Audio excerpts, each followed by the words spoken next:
എല്ലാവർക്കും സ്നേഹവന്ദനം.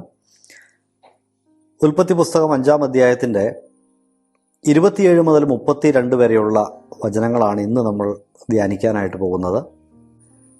ആദാം മുതൽ നോഹ വരെയുള്ള 10 തലമുറകളെ സെലക്റ്റീവായി തിരഞ്ഞെടുത്ത് അവതരിപ്പിക്കുകയാണ് മോശ ഈ അധ്യായത്തിൽ ചെയ്യുന്നത്. ഈ 32 വാക്യങ്ങളിൽ നമ്മൾ കാണുന്നത് എന്താണെന്ന് ചോദിച്ചാൽ, ദൈവത്തോട് വിശ്വാസത്താൽ ചേർന്ന് നടന്ന ഒരു ന്യൂനപക്ഷത്തിൻ്റെ വംശപരമ്പരയാണ് മോശ അവതരിപ്പിക്കുന്നത്. ആദം മുതൽ ജനിച്ചു വീണ എല്ലാ മനുഷ്യരെയും അപ്പനിൽ നിന്ന് മകനിലേക്ക്, അങ്ങനെ കൃത്യമായ ഒരു വിവരണമാണ് ഇത് എന്ന് ചിന്തിക്കേണ്ട ആവശ്യമില്ല. ആദ്യത്തെ വാക്യങ്ങളിൽ തന്നെ, ഈ അധ്യായത്തിൻ്റെ ആദ്യത്തെ വാക്യങ്ങളിൽ തന്നെ നമുക്കറിയാം, അവിടെ കയ്യിൻ്റെ കാര്യമോ ഹാബേലിൻ്റെ കാര്യമോ ഒന്നും മിണ്ടുന്നില്ല, നേരെ ശേത്തിലേക്കാണ് പോകുന്നത്. അതാണ് ഞാൻ പറഞ്ഞത്, ദൈവത്തോട് വിശ്വാസത്താൽ ചേർന്ന് നിന്ന ഒരു പരമ്പരയുടെ ചരിത്രം, അതിനെ ഏറ്റവും സംക്ഷിപ്തമായ രീതിയിൽ മോശ അവതരിപ്പിക്കുകയാണ്. താഴേക്ക് നമ്മൾ വരുമ്പോൾ 25-ാമത്തെ വാക്യത്തിൽ വരുമ്പോൾ അവിടെ ഹാനോക്കിൻ്റെ മകനായിട്ട് ജനിച്ച മെതുശലഹ് എന്ന് പറയുന്ന ഒരു വ്യക്തിയെക്കുറിച്ചാണ് പറയുന്നത്. ബൈബിളിൽ രേഖപ്പെടുത്തിയിരിക്കുന്ന ഏറ്റവും ആയുസ്സുള്ള മനുഷ്യൻ ഈ മെതുശലഹാണ്. 969 വർഷങ്ങളാണ് അദ്ദേഹം ജീവിച്ചിരുന്നത്. ഈ മെതുശലഹ് എന്ന പേരിൻ്റെ അർത്ഥം ഹിസ് ഡെത്ത് ഷാൽ ബ്രിങ്, അവൻ്റെ മരണശേഷം എന്നാണ്. മരണശേഷം എന്താണ് എന്ന് കൃത്യമായിട്ട് അവിടെ പറയുന്നില്ലെങ്കിലും, മെതുശലഹ് എന്ന് പറയുന്ന വ്യക്തി മരിച്ചു കഴിഞ്ഞാൽ ദൈവത്തിൻ്റെ ന്യായവിധി എന്ന ധ്വനിയാണ് ആ പേരിനുള്ളത് എന്ന് മനസ്സിലാക്കാം. ഹാനോക്കിനെ കുറിച്ച് നമ്മൾ മുന്നമേ പറഞ്ഞ കാര്യം ഓർക്ക്. ഹാനോക്ക് ഒരു പ്രവാചകനായിരുന്നു. ഹാനോക്കിൻ്റെ പ്രവചനം യൂദായുടെ ലേഖനത്തിൽ നമ്മൾ കാണുന്നുണ്ട്. ദൈവത്തോട് ചേർന്ന് നടന്ന ഹാനോക്ക് ദൈവത്തിൽ നിന്നും ഒത്തിരി വെളിപ്പാടുകളെ സ്വീകരിച്ച വ്യക്തിയാണ് എന്ന് വേണം നമുക്ക് മനസ്സിലാക്കാനായിട്ട്. സ്വാഭാവികമായിട്ടും ദൈവം ഈ ഭൂമിയിൽ ചെയ്യാൻ പോകുന്ന ദൈവത്തിൻ്റെ ഭാവി പരിപാടികളെക്കുറിച്ച് ഹാനോക്കിന് വെളിപ്പെടുത്തി കൊടുത്തതിൻ്റെ വെളിച്ചത്തിലായിരിക്കാം മകനുണ്ടായപ്പോൾ ഇവൻ്റെ മരണശേഷം ഒരു വലിയ ന്യായവിധി അല്ലെങ്കിൽ എന്തോ സംഭവിക്കാൻ പോകുന്നു എന്നുള്ള രീതിയിൽ മെതുശലഹ് എന്ന് പേരിട്ടത്. മെതുശലഹിൻ്റെ മകൻ ലാമക്കിൻ്റെ പുത്രനായിട്ടാണ് നോഹ ജനിക്കുന്നത്. ഈ അധ്യായത്തിലെ വളരെ ശ്രദ്ധേയനായിട്ടുള്ള ഒരു വ്യക്തിയാണ് നോഹ എന്ന് പറയുന്ന ആ പിതാവ്. നോഹയ്ക്ക് ഷേം, ഹാം, യാഫെത്ത് എന്ന 3 മക്കളുണ്ടായതായും നമ്മൾ അവസാനത്തെ വാക്യത്തിൽ കാണാൻ കഴിയുന്നു. മെതുശലഹിൻ്റെ മകനായ ലാമയ്ക്ക് തൻ്റെ മകന് പേരിട്ടത് നോഹ എന്നാണല്ലോ. ഈ നോഹ എന്ന പേരിൻ്റെ അർത്ഥം റെസ്റ്റ് ഓർ കംഫർട്ട് എന്നാണ്, വിശ്രമം അല്ലെങ്കിൽ ആശ്വാസം എന്നാണ്. ദൈവം ശപിച്ച ഭൂമിയിൽ ഇവൻ നമ്മെ ആശ്വസിപ്പിക്കും എന്നാണ് ആ പേരിൻ്റെ പിന്നിലുള്ള അർത്ഥം. ആശ്വാസം എന്നുള്ള അർത്ഥമാണ്. ബൈബിളിലെ പേരുകൾക്കെല്ലാം അർത്ഥമുള്ളതൊക്കെ നമ്മൾ നേരത്തെ ചർച്ച ചെയ്ത വിഷയമാണ്.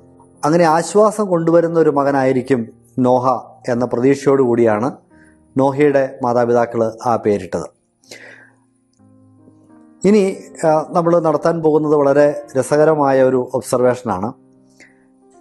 ഈ 10 തലമുറകളുടെ പേരുകൾ, പ്രധാനപ്പെട്ട വ്യക്തികളുടെ പേരുകൾ പറഞ്ഞിരിക്കുന്നത്, ഓരോ പേരിൻ്റെ അർത്ഥം ഇതൊക്കെ നമ്മൾ ചേർത്ത് വെച്ച് വായിക്കാനായിട്ട് ശ്രമിച്ചാൽ അതിശയകരമായ ഒരു സന്ദേശം അവിടെ മറഞ്ഞിരിക്കുന്നത് കാണാം.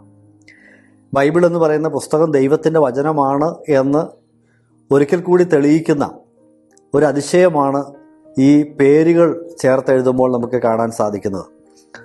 വെറുതെ കുറച്ച് പേരുകൾ പറഞ്ഞിരിക്കുന്നു, അത് യാദർച്ഛികമായിട്ട് ഇങ്ങനെയൊക്കെ അർത്ഥങ്ങൾ ഉണ്ടായി എന്നല്ല, അതിൻ്റെ പിന്നിലുള്ള വ്യക്തമായ ദൈവീകമായ പദ്ധതിയും ദൈവത്തിൻ്റെ മനുഷ്യനോടുള്ള സന്ദേശവും ഒക്കെ കാണാനായിട്ട് സാധിക്കും.